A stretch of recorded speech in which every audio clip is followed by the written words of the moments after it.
Grâce à Radio Vallée de la Lézarde, vous vivez intensément la 16e édition du Festival du Polar à la plage.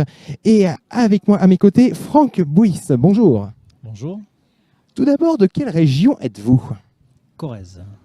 De Corrèze, très bien. Avec combien de participations au Polar à la plage à votre actif? C'est ma première participation. Toute première participation. Comment vous trouvez le cadre? Enchanteur. Puis en plus, il fait super beau, donc c'est parfait. Je confirme, le soleil est magnifique sur le Havre. Alors, qu'est-ce qui vous a poussé à écrire des polars?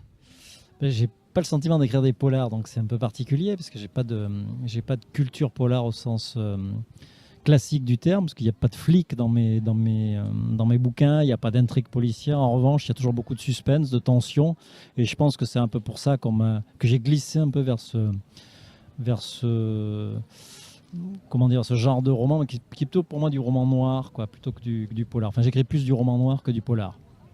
Ça vous inspire plus? Oui, enfin moi, ma culture littéraire vient des Américains, des Russes, des Sud-Américains. Voilà, c'est plutôt, voilà, moi j'ai une culture de Steinbeck, Faulkner, Dostoïevski, voilà.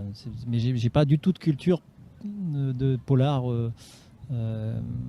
Français, etc. J'en lisais pas, en fait. D'accord, mais ça ne vous a pas empêché pour autant de servir de ça comme moteur pour l'écriture? Oui, je trouve que c'est assez sain, finalement, d'arriver un peu dans cette catégorie sans avoir fait mes gammes là-dedans, donc ça veut dire que les lecteurs sont curieux et puis que finalement que la littérature c'est quelque chose de poreux et qu'on peut se balader comme ça d'un genre à un autre, si tant est qu'il y ait des genres. D'accord. Vous continuez à enseigner? Oui, j'ai réduit mon temps d'enseignement, mais je continue encore à enseigner un petit peu, ouais. D'accord, très bien. Alors là, on a parlé de la forme, là, on va parler plutôt du fond et surtout du dernier roman que vous mettez en avant. Parlez-nous un peu de ce roman. Mon dernier roman s'appelle Glaise. Il démarre en août 1914 dans un coin paumé du Cantal qui s'appelle le Puy-Violon, lorsque les hommes s'en vont. Donc je ne vais jamais au front et tout a été raconté, des horreurs, etc.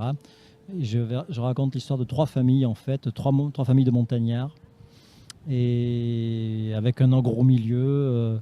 Voilà. Donc c'est notamment une histoire de femmes, comment les femmes s'en sortaient à cette époque-là, de façon différente, comment on peut vivre la culpabilité, l'émancipation, l'enchaînement aux travaux, comment des gamins passent de l'état d'adolescent, sont projetés dans l'âge adulte. Voilà, le non-choix, en fait, dicté par cette espèce de destin collectif en marche qu'était la guerre. Cette influence, du coup.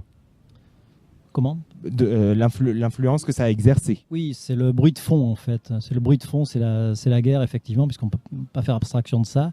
Mais jamais je vais au front. Hein. Je ne parle pas de ça. C'est des histoires d'humains, quoi. Voilà. C'est une façon de dénoncer cette vision, je vais dire, collectif. Oui, j'imagine aussi, parce que c'est un roman qui travaille depuis une trentaine d'années dans ma tête, parce que mon arrière-grand-père est mort là-bas, j'ai son carnet militaire, la lettre qui annonce sa mort à mon arrière-grand-mère, et voilà, c'est une façon de lui rendre la vie qu'il n'a pas eue. C'était parce que le personnage principal d'adolescent s'appelle Joseph aussi, donc ça a été le grand absent, et donc je le remets un petit peu à sa place, c'est ma manière à moi de lui rendre hommage. On peut même lui dire que vous lui donnez une seconde vie, si j'ose dire. Oui, c'est un peu ça. D'accord. Quels sont vos projets futurs ? Alors quand j'ai commencé Grossir le ciel, qui se passait dans les Cévennes en hiver, j'ai eu l'idée comme ça de décliner 4 romans. Et j'ai pensé que chaque roman serait dominé par une saison, en fait. Alors, il n'y a pas de lieu récurrent ni de personnage, mais voilà, c'est mon comté imaginaire à moi, mon Yokta-Panafa à moi. Donc, les Cévennes, le plateau de 2000 vaches. Là, on est dans le Cantal. Et donc, voilà, j'ai terminé ma dernière saison, un livre qui sera dominé par le printemps, dans un autre endroit. qui m'est cher. Donc voilà, donc j'aurais fait ces 4 livres qui rendront hommage, qui témoigneront aussi de la vie de ces gens qu'on a un peu oubliés. C'est un peu à la manière des Américains, justement. Voilà, moi, je suis pas parisien, je fais pas de la littérature parisienne, je fais de la littérature des grands espaces. D'accord, très bien. Est-ce que vous avez cette année participé à l'écriture d'une chanson pour le groupe Polaroid Rock? Oui, oui, j'ai fait ça. Je crains que j'ai commis ça. Pourquoi je crains?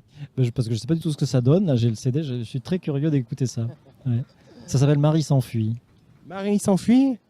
Il y a une petite histoire derrière ce titre? Oui, il y a une histoire. Il y a une histoire. Voilà. D'accord, on laissera la curiosité de découvrir cela. Bah, écoutez, ça m'a fait plaisir de vous avoir. Et voilà, j'espère que l'ambiance que dégage ce festival va vous inciter à revenir l'an prochain, on l'espère. Il y a pire comme ambiance, donc il n'y a pas de raison. La pire ambiance, on la garde pour vos futures écritures, on va dire ça. Voilà, très bien. C'est un bon moyen de clôturer. Merci à vous. Merci à vous, au plaisir et bon festival à vous. Merci.